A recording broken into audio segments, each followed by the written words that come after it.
Professeur Abdelkrim Chelroum, bonjour. Bonjour madame. Alors le fort séisme qui a ébranlé la Turquie, le nord de la Syrie, qualifié par les experts de séisme sévère avec 7,8, une magnitude jamais égalée auparavant au niveau de la région.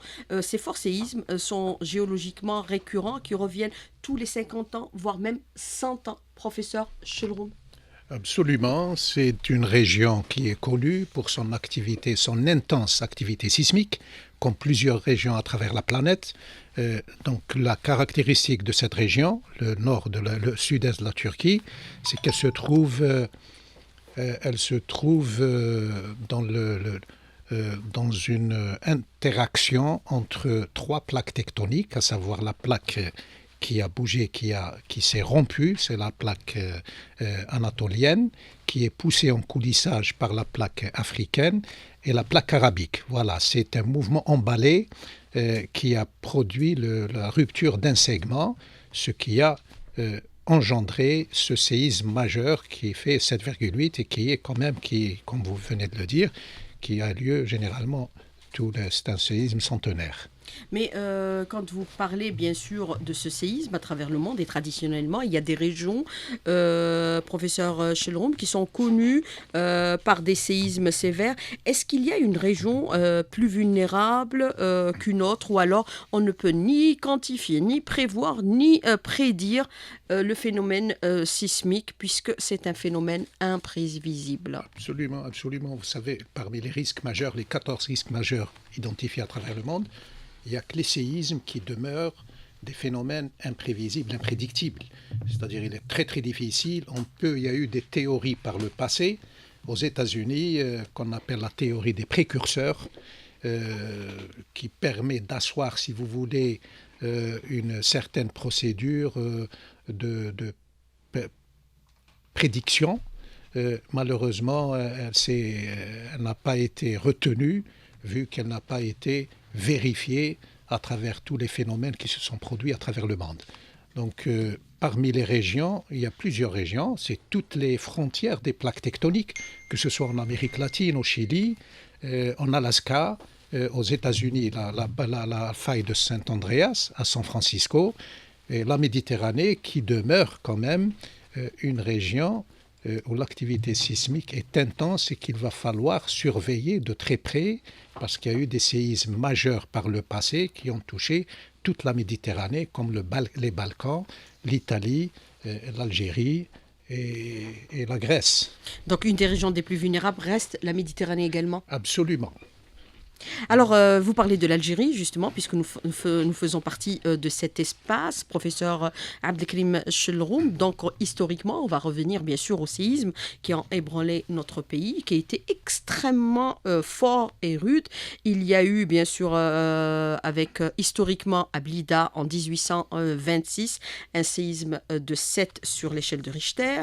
Alger, en 1365, vous me corrigez si je me trompe, sur certaines dates, 1600, voilà, 1622, 1716, oui. Un séisme de 7,8 sur l'échelle de Richter, équivalent bien sûr à celui qui s'est produit avant-hier en Turquie et en Syrie. Il y a eu également Oran en 1790, un séisme de 7,5 sur l'échelle de Richter. C'est des paramètres historiques qui permettent aujourd'hui de projeter les politiques des risques majeurs. Il y a eu aussi d'autres régions. Je n'ai cité que celle-ci. Oui. Voilà, vous avez cité les séismes majeurs.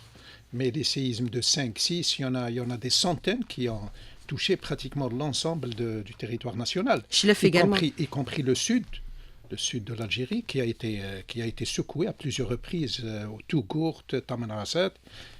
Donc voilà, mais vous avez bien fait de noter les majeurs. C'est les majeurs qui nous permettent, si vous voulez,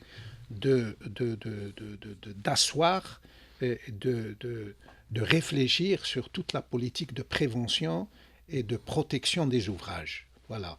Et comme la sismicité historique, c'est un des paramètres importants dans l'évaluation du risque sismique. Et c'est des séismes qui ont occasionné beaucoup de dégâts et beaucoup de pertes humaines. Je peux vous dire, le séisme de 1365, c'est des études fossiles.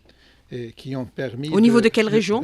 Au niveau d'Alger, qui ont permis d'évaluer un peu la magnitude et l'intensité du séisme. Mais ce qu'on connaît très très bien, c'est le séisme de 1716 qui a été très très bien identifié et puis travaillé et puis recherché par le professeur, je dois le nommer, professeur Nicolas Ambraisis, c'était mon patron de thèse. Donc, il a passé pratiquement 15 ans en Algérie en train de travailler juste sur ce séisme, et il s'est avéré que c'est un séisme qui a fait pratiquement 7,8 sur l'échelle de Richter, avec 9000 victimes sur les 12 000 habitants d'Alger.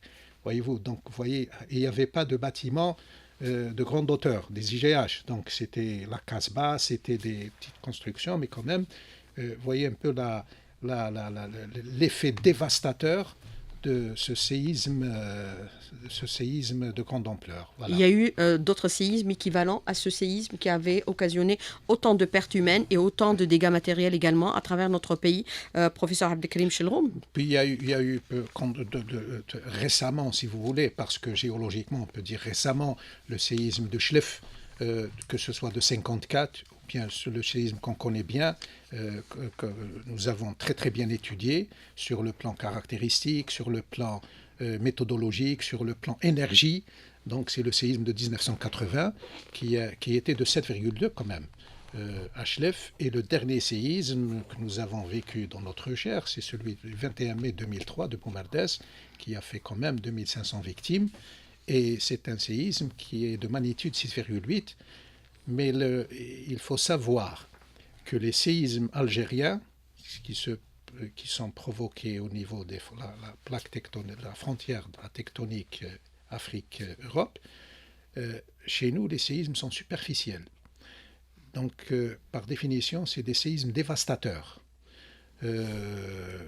C'est ça le gros problème sur lequel nous avons basé toutes nos études dans l'élaboration justement de la réglementation parasismique pour essayer de faire face aux effets robustes, si vous voulez, sur les ouvrages d'art et sur les constructions. Plus le séisme est profond et moins de dégâts en surface. Alors le séisme justement qui s'est produit en Turquie, on peut le qualifier de semi-profond. Il est à 15 km de profondeur. Nos séismes, ils sont aux environs de 10 km. Ils se produisent toujours. L'hypocentre, il est à 10 km. Donc, mais ça, ce n'est pas un problème puisque vous pouvez combattre ça avec une réglementation parasismique adéquate. Parce que le séisme, c'est quoi? C'est la réglementation.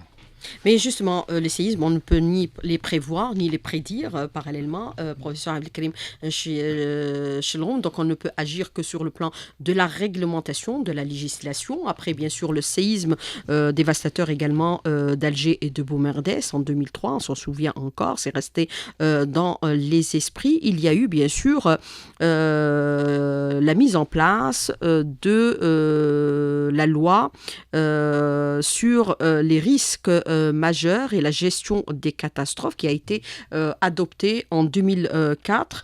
Et il s'avère qu'aujourd'hui, elle n'a connu aucun changement, sachant que les risques majeurs relèvent de la sécurité nationale en termes de vision, de stratégie, de politique. Il faut réactualiser impérativement la loi, puisqu'on a vu qu'aujourd'hui, il y a d'autres phénomènes qui se greffent au séisme et autres catastrophes. Absolument. Là, vous avez parlé de On a eu aussi les feux dévastateurs de Tizi Ouzou et de Béjaïa. Vous avez parlé de la loi. On a frôlé la sécheresse également. 0420 qui concerne la gestion des risques majeurs et des catastrophes dans le cadre du développement durable.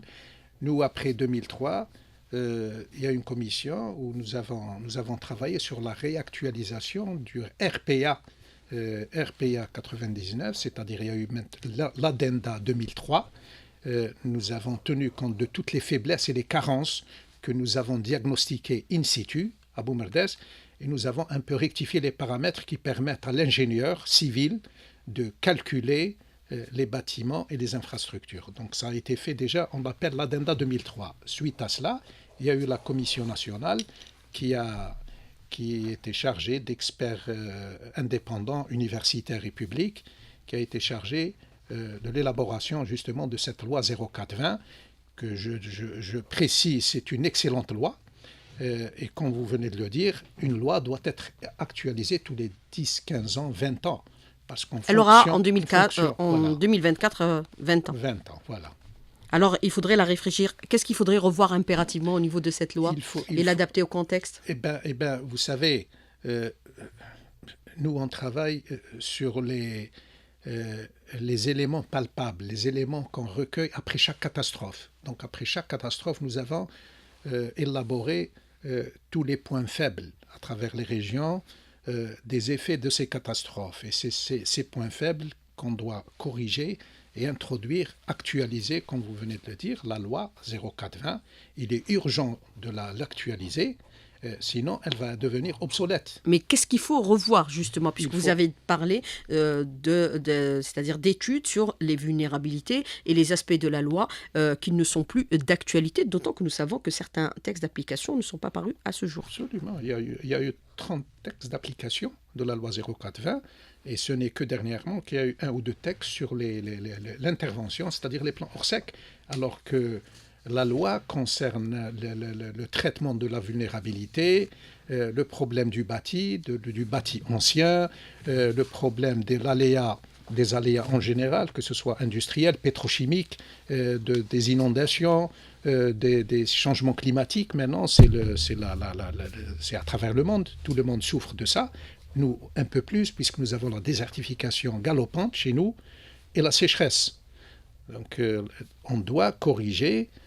On doit mettre en place des procédures de protection du territoire et il faut qu'il y ait des décisions, je dirais, frontales et robustes de la part des pouvoirs publics. Et non rester comme ça, tourner en rang, et puis à chaque fois, on fait le bilan de chaque catastrophe dans le domaine matériel, perte en vies humaines. Ça, on peut rester comme ça des siècles à faire ça. Donc, mais est-ce qu'il faut une agressif? Je pense qu'il faut être agressif et remettre les pendules à l'heure. Mais est-ce qu'il faut une action intersectorielle avec un monsieur risque majeur qui doit prendre en charge ces aspects-là? Vous savez, à plusieurs reprises, on a repris ça, pas plus tard qu'il y a quelques jours. Il faut absolument, il est impératif de mettre en place un haut conseil ou bien un observatoire national de gestion des crises, et puis je vais mettre le truc général, le titre, et des méga-catastrophes. Voilà. Et la crise sanitaire entre dans bien sûr, tout. Et puis, ça va servir je dirais, de bureau conseil pour le gouvernement, pour la présidence de la République. Un instrument d'aide à la décision. Un instrument d'aide à la décision, voilà. Alors, mais aujourd'hui, par rapport à cet aspect-là, est-ce qu'il faudrait aussi impliquer les collectivités dans le diagnostic des habitations vulnérables, puisqu'on a vu que la vulnérabilité commence d'abord par les habitations anciennes et vieillissantes. Est-ce qu'il faudrait renforcer les prérogatives du CTC au niveau local, particulièrement au niveau des collectivités locales, recenser le tissu vulnérable, vous savez, le vieux conforter le vieux bâti. Le vieux bâti, c'est dans sa globalité, c'est un sujet très très complexe. Et ce n'est pas le CTC qui peut faire ça. Nous avons toujours demandé à ce que le CTC peut diagnostiquer. Non, le CTC, il a ses missions précises. Nous, on a demandé à ce qu'il y ait une commission qui associe les bureaux d'études publics et privés. C'est eux qui font les calculs, c'est eux qui peuvent déterminer les paramètres de vulnérabilité, et c'est eux qui sont sur le terrain. Alors, professeur Abdelkarim Chelroum, je voudrais revenir avec vous pour cette deuxième partie de l'invité de la rédaction sur beaucoup d'aspects relatifs bien sûr au forcéisme que nous avons vécu à travers notre pays, à travers notre histoire. On a cité quelques exemples tout à l'heure dans la première partie de l'invité. Bien sûr, nous avons fait référence au séisme de 1365, 1716 au niveau d'Alger. On a parlé bien sûr celui de Blida. Il y a eu aussi bien sûr celui de de 2003 au niveau d'Alger et de Boumerdès, qui a fait l'objet bien sûr d'une révision de la loi sur les risques majeurs, celle adoptée en 2004, avec bien sûr le RPA, le règlement parasismique algérien, réactualisé suite bien sûr à ce séisme en 2003. Est-ce qu'il faut aujourd'hui s'assurer par le biais bien sûr des instances ou des collectivités locales sur le respect des normes en matière de construction parasismique, impérativement, que ce soit pour le public ou pour le privé? Professeur Abdelkrim Chilroum, c'est la question. Oui, les collectivités locales, au niveau des collectivités locales, il y a des responsables chargés de l'urbanisme. Il y a une direction de l'urbanisme et de l'habitat. Qui sont chargés Environnement de la délivrance des permis de construire.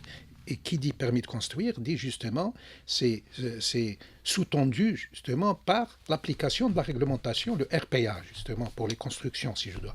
Il y a le RPA pour les bâtiments et il y a le RPAO pour les ouvrages d'art de réglementation algérienne parasismique.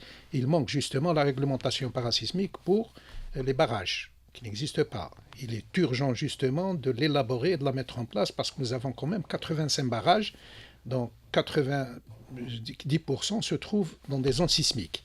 Là, les collectivités locales doivent jouer le jeu. De toutes les façons, ils doivent veiller à l'application de la réglementation par le biais justement des directions d'urbanisme et du ministère des Travaux publics concernant les ouvrages d'art.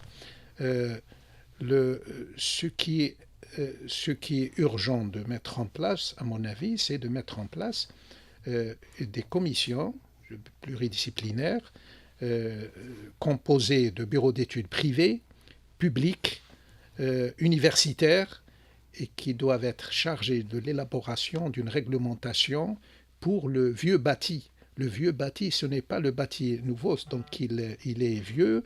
Les matériaux datent de 2 siècles, 1 siècle. Ils n'ont pas de béton armé, c'est des murs porteurs, donc il faut dégager des modèles de confortement et de renforcement de ce vieux bâti. Tant que nous n'avons pas de réglementation, on reste dans l'expectative, et l'expectative ne règle pas les problèmes de la gestion des risques, parce que le risque, c'est l'anticipation et la simulation avant l'occurrence du phénomène. Et du sinistre. Alors, le plan d'aménagement du territoire, en révision actuellement, il a été examiné lors du dernier Conseil des ministres, permet d'identifier aujourd'hui les zones vulnérables, c'est important, pour permettre aujourd'hui d'asseoir une véritable politique d'urbanisme qui prend en considération les vulnérabilités de toutes les régions. Une cartographie est nécessaire aujourd'hui des zones vulnérables. Bon, vous savez, l'aménagement du territoire, ce n'est pas l'urbanisme. L'aménagement du territoire, c'est l'occupation de l'espace et du territoire. La stratégie d'occupation. Oui, mais qui permet aussi de construire. Maintenant, à l'intérieur, il y a l'urbanisme et le POS. Et là, c'est le code de l'urbanisme et le POS qui, normalement, doit être revu. Le code d'urbanisme n'a pas été revu depuis pratiquement une trentaine d'années. Donc, c'est là où il faut revoir la chose, voir les zones vulnérables. Mais les zones vulnérables doivent être cartographiées. C'est dans la loi 0420, cartographiées par commune, par quartier, par wilaya, avec la superposition des risques encourus au niveau de ces zones. C'est-à-dire en fonction des risques. Il faut que ça soit une cartographie, je dirais, que vous pouvez interroger en tant que responsable de votre bureau. C'est interactif, c'est tactile, et il vous donne exactement les effets de telle ou telle, la concomitance, parce que le problème des risques, c'est la concomitance quand vous avez le séisme, avec des incendies, avec des inondations, avec des éboulements, avec des glissements de terrain. C'est la cascade, comme ça, c'est en train de se produire en Turquie, justement. Donc, parce qu'il y a des répliques après. Il y a des répliques, et puis il y a des effets induits. Donc c'est ça l'important de la future réglementation, et puis l'important de l'intervention, si vous voulez, des collectivités locales. Alors que vous parlez bien sûr d'une cartographie en fonction bien sûr des risques à travers tout le territoire national et les principales vulnérabilités auxquelles nous sommes exposés. Oui. Il faut absolument la réactualiser puisqu'on a vu aujourd'hui que le phénomène du réchauffement de la planète est en train de tout bouleverser, tout remettre en cause. Même les scientifiques disent aujourd'hui que ce qu'ils avaient prédit il y a 50 ans ou 20 ans, ils n'arrivent n'arrive pas à le suivre aujourd'hui. Absolument, absolument. Les gens sont désemparés, les scientifiques. Les changements climatiques. À Glasgow et les gens, personne ne peut affirmer quoi que ce soit. On est tous dans l'approche probabiliste, je dirais. Peut-être on fait ça et on utilise des équations de probabilité et tout ça. On est tous dans ce domaine-là parce que c'est très très complexe, vous savez. Parce qu'on s'est rendu compte qu'il peut y avoir aussi des séismes au niveau du sud du pays. Oui, il peut tout avoir. Et nous avons, la préoccupation en sud, c'est plutôt la désertification. Les inondations également. L'ensablement, les inondations. L'Algérie est concernée par les crues à travers tout le territoire national. Donc voilà, ce que vous voulez. Et il faut absolument, comme je vous ai dit, il faut une politique agressive de la part des pouvoirs publics, la mise en place de structures, comme nous l'avons dit, scientifiques, techniques, et qui peut assurer le suivi et la gestion de la situation co-catastrophe. Voilà. Très très important, quand la catastrophe arrive, il faut qu'il y ait des outils, ce qu'on appelle un commandement alternatif dans la loi 0420. Alors vous avez parlé bien sûr du code de l'urbanisme qui n'a pas été réactualisé depuis près de 30 ans. Qu'est-ce qu'il faudrait revoir aujourd'hui dans ce code de l'urbanisme impérativement pour bien sûr l'adapter à ce phénomène, pour ne pas bien sûr avoir à subir une catastrophe similaire à ce qui s'est produit en Turquie. Le soubassement, pour tout ce qui est de ce code-là, pour tout le nord de l'Algérie, c'est le microzonage. Il faut élaborer un microzonage, c'est-à-dire il faut qu'on sache qu'on ait les données des accélérations sismiques par zone et par région. Et c'est l'accélération sismique, parce que le séisme provoque une accélération du sol, qui vous permet justement d'intégrer ça dans les méthodes de calcul des bâtiments pour calculer par exemple la structure du bâtiment ou l'infrastructure du bâtiment. Qu'elles soient publiques ou privées, même les constructions, oui. C'est-à-dire individuelles. Elle doit être imposée, la loi doit être au-dessus de tout le monde. Même pour les constructions individuelles. Nous avons remarqué qu'au niveau de Boumardès, le séisme 2003, tous les privés ne respectaient pas la loi. Donc il y a eu un effondrement spectaculaire en quelques secondes, que ce soit de leurs villas, que ce soit de leurs bâtiments, que ce soit de leurs usines. Donc, y compris les mosquées d'ailleurs. Elles se sont écroulées comme un château de cartes. Voilà. Alors, je voudrais revenir avec vous aussi sur un aspect qui est important. Aujourd'hui, bien sûr, il y a les risques majeurs qui sont naturels, que nous connaissons et qui sont identifiés à travers le monde. Bien sûr, il y a les séismes qui est le plus dangereux. Vous avez aussi les volcans. Il y a aussi les inondations. Il y a les phénomènes de sécheresse. Il y a également les éboulements. Voilà. Il y a aussi aujourd'hui d'autres phénomènes qui sont naturels, provoqués par la nature. Il y a aussi les risques, c'est-à-dire induits par l'homme, c'est-à-dire par rapport aux risques un peu chimiques et industriels. Le plan d'aménagement du territoire permet aujourd'hui d'identifier en fonction de ces vulnérabilités, c'est-à-dire prendre des dispositions pour sortir, par exemple, ces zones d'activité dans des régions beaucoup plus sécurisées. C'est important parce que ce qu'on a tendance à constater, qu'elles sont à proximité des zones d'habitation. Oui. Vous savez, par exemple, Hassi Messoud, les gens ont construit même sur des pipes. Oui. D'ailleurs, il y a eu la délocalisation, la nouvelle ville. Voilà, de Hassi Messoud, oui. Mais ça a été pris en charge par rapport à ça, à ce phénomène. Il y a 20 ans, vous pouvez voir la carte, Barraqi, la raffinerie, était en ras campagne. Maintenant, elle est en plein zone urbaine. Faut-il la délocaliser? Qu'est-ce qu'il faut faire? Vous avez la centrale électrique de Hama, qui est une centrale à gaz, qui normalement doit être délocalisée. Nous l'avons proposé en 2004, lors de la conférence, délocaliser les installations classées comme IRM, installations à risque majeur. Il y en a 60 à travers le territoire national qu'il va falloir délocaliser. Mais là, il faut justement, comme je vous ai dit, une décision politique. Parce que ça coûte de l'argent, mais ça ne coûte pas, c'est moins que l'argent qui sera demandé en cas de catastrophe. Voilà. Alors, vous avez cette question de l'auditeur, professeur Abdelkrim Chelroum, qui vous dit aujourd'hui, concernant l'acte de bâtir ou de la chaîne de processus de construction, l'ingénieur est absent dans cet acte-là. Est-ce qu'il faut rendre obligatoire la présence c'est-à-dire d'ingénieurs en matière, bien sûr, d'évaluation et d'estimation des modèles de construction? Non, avant 2003, avant le séisme de Boumerdès, effectivement, il y a un architecte qui prend le projet et puis il sous-traite. Il n'avait pas besoin d'ingénieurs, il sous-traite même à des étudiants. Depuis le 2003, la loi est claire. Chaque construction doit être calculée, conçue en matière de structure par un ingénieur civil agréé par le ministère de l'Habitat ou le ministère des Travaux publics. Donc la loi exige ça. Depuis 2003, je lui réponds, il peut déposer plainte. Et il y a eu des architectes condamnés lors du procès de 2003 à cause de ça. Alors, justement, autre question qui va dans le même sens aujourd'hui. L'auditeur vous dit, avant de parler bien sûr du RPA, le règlement parasismique algérien ou du RPOA, on doit parler d'abord de place que doit donner l'ingénieur génie civil dans les organismes tels que le CTC et d'autres structures également de l'État pour superviser la qualité des constructions. Professeur Abdelkrim Chelroum, on parle bien sûr de l'ancien bâti parce que nous savons que ceux construits après 2003 répondent aux normes parasismiques qui étaient devenues obligatoires.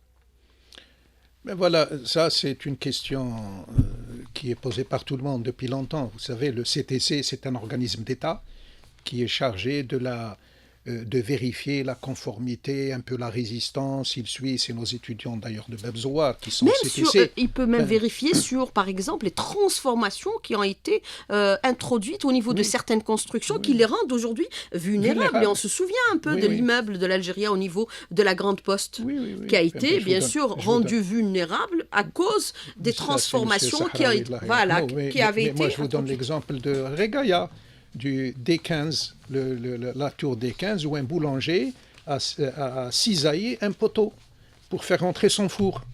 Donc le bâtiment s'est écroulé comme ce qu'on appelle le modèle millefeuille en quelques secondes, en 2003. Et puis Regaya, c'est 60 km de l'épicentre, c'est assez loin.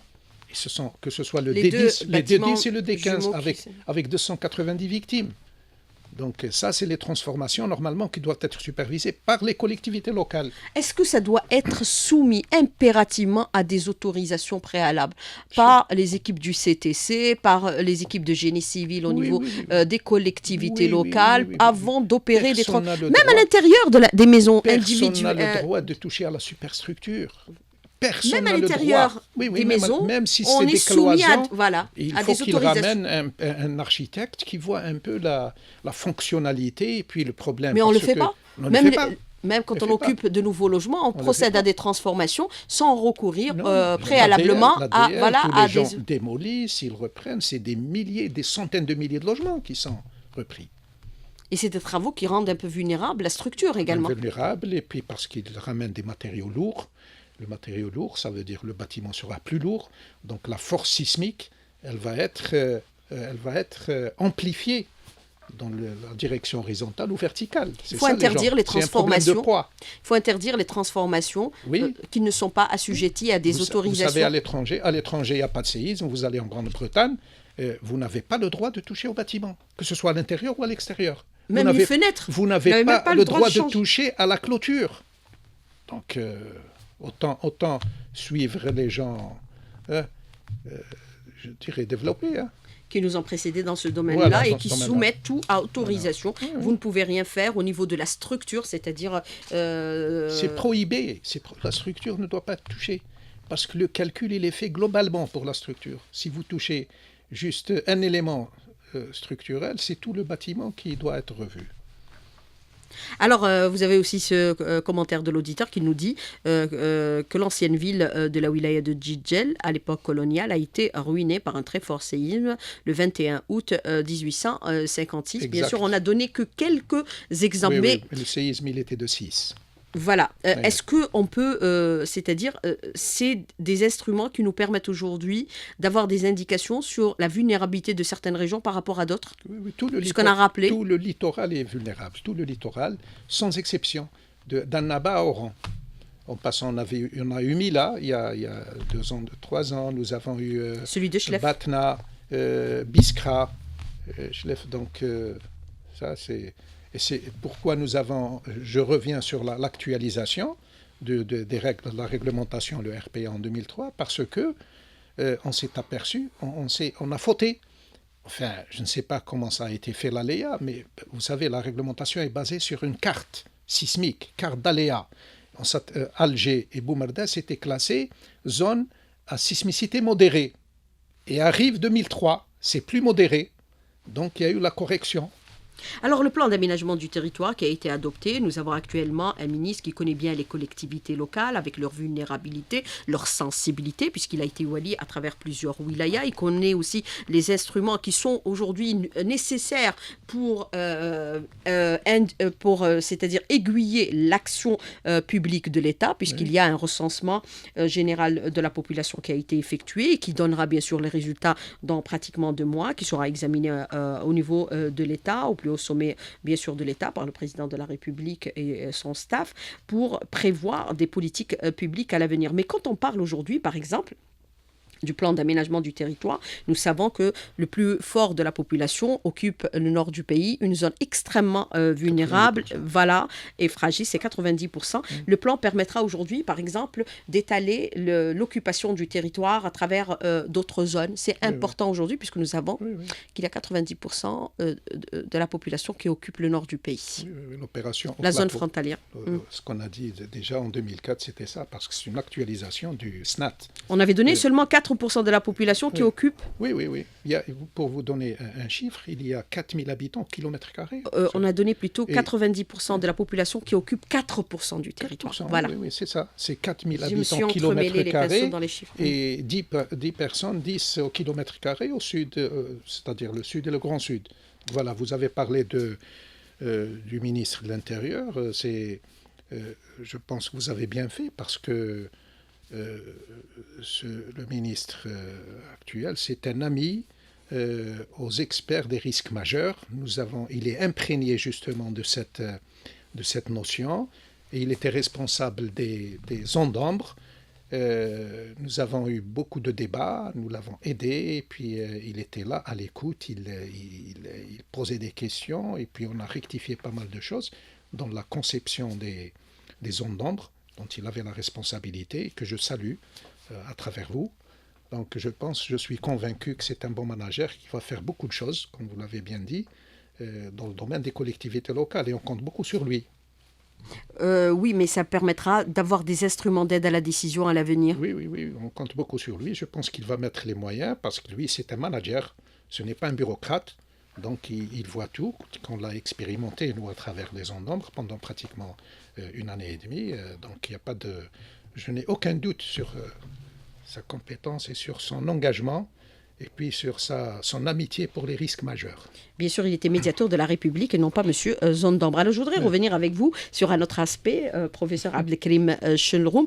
Aujourd'hui, nous avons vu qu'il y a des moyens technologiques qui sont adossés, bien sûr, à la recherche, de telle sorte à faire dans la prévention et la sensibilisation contre les risques majeurs, toutes formes confondues. Est-ce que l'Algérie prévoit l'installation des systèmes monitoring de surveillance des structures? Ce sont des technologies qui sont utilisées à l'étranger sur des ponts, les anciens bâtis, les stades, et c'est-à-dire les infrastructures vulnérables et sensibles. Ça, c'est un prérequis, justement, pour le suivi, justement, des mouvements des structures. Nous avons pas mal de structures. Il faut l'installer aussi, des barrages, puisque vous avez dit... Au niveau de Bni Haroun, c'est déjà installé. Au niveau du viaduc de Bni Haroun, il y a c'est instrumentalisé.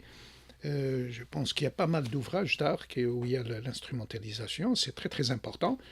Et on va prévoir ces jours-ci, probablement, une instrumentalisation au niveau de l'université de Bebzouar sur certains ouvrages, parce qu'on est en plein activité de réhabilitation de l'université et du renforcement de certaines structures. Vous savez, Bebzouar, c'est un ouvrage d'art. C'est conçu par un grand architecte, Oscar Niemeyer, et ça va être inscrit dans le patrimoine international de l'UNESCO, dès qu'on termine la réhabilitation et le renforcement et la mise aux normes. Mais est-ce qu'il faudrait revoir aussi les structures d'habitation et de construction? Vous avez cette question de l'auditeur qui vous dit, est-ce qu'à l'avenir, il faut construire en charpente métallique à la place du béton pour avoir moins de victimes? C'est plus rapide et moins coûteux. Non, c'est plus cher. Au prix où est l'acier. Oui. Alors, oui. Les profils d'acier sont actuellement très très chers. Nous sommes sur des projets où on n'arrive pas à cadrer, à compartimenter les coûts. Donc, on peut construire en béton armé, on peut construire en béton précontraint. Il y a plusieurs matériaux qui s'adaptent aux régions sismiques. Le seul bémol, c'est assurer une conception parasismique adéquate, ductile, qui peut faire face à l'énergie sismique et absorber justement l'énergie sismique sans aucun endommagement à la structure. Voilà. Et ça, on peut le faire. Nous avons les logiciels, nous avons le personnel qui peut faire ça en Algérie. Alors, le squat de certaines habitations par rapport, par exemple, à certaines zones qui ont été complètement transformées et qui ont fait qu'aujourd'hui, par exemple, les issues de secours ont été complètement, c'est-à-dire, ils ont complètement disparu dans les habitations alors qu'elles existaient par le passé. Est-ce que, par exemple, les équipes de CTC ou les équipes, bien sûr, de l'urbanisme existantes au niveau des collectivités locales doivent surveiller ces aspects-là parce que quand il y a une catastrophe, on pense déjà à se sauver. Ça, c'est les collectivités locales. Voilà. Et les issues de secours, dans certains endroits, ils ont été même squattés et transformés. C'est les collectivités locales. Il y a le problème de gaz également. Le problème de gaz, il y a beaucoup de gens qui meurent du carbone parce qu'il n'y a pas les mesures de sécurité adéquates. Et voilà. Mais dernièrement, d'ailleurs, au ministère de l'Enseignement supérieur, il y a eu une rencontre entre le ministère de l'Énergie, il y a quelques jours, le ministère de l'Enseignement supérieur et le ministère des Startups, parce qu'il y a eu une proposition d'un détecteur de gaz et qui va stopper, si vous voulez, qui va couper le gaz, qui est une bonne chose, qui peut être mis à la disposition de tous les habitants. Alors vous avez aussi, parallèlement, certains qui essayent de creuser des bâches d'eau et rendent vulnérables bien sûr les habitations ou installent des citernes tout azimut et qui sont très lourdes par rapport au poids de la structure. C'était une menace également. Il faut vérifier ces aspects-là. Vous avez la question de l'auditeur. Professeur Abdelkarim Chalrouma, rapidement. Ça doit être interdit normalement. Comme je vous ai dit, ça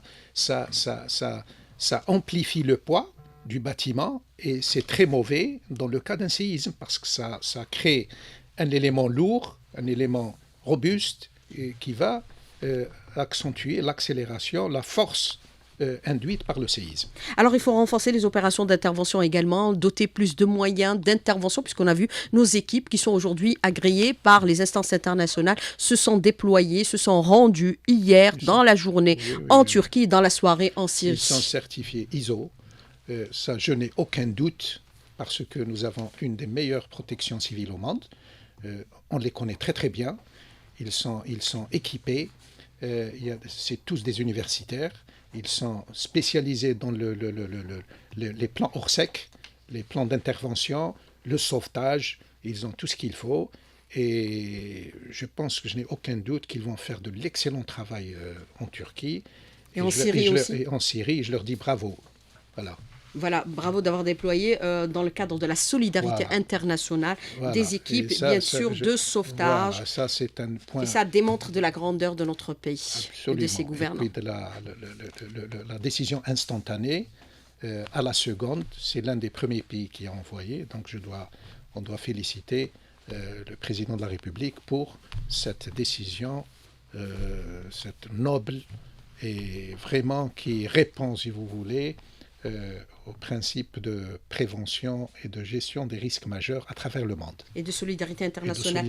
Professeur Abdelkarim Chalrouma, merci d'avoir répondu à nos questions et d'avoir été en direct avec nous ce matin dans le studio. Merci beaucoup. Merci, madame. Bonne journée. À bientôt. Merci à vous aussi.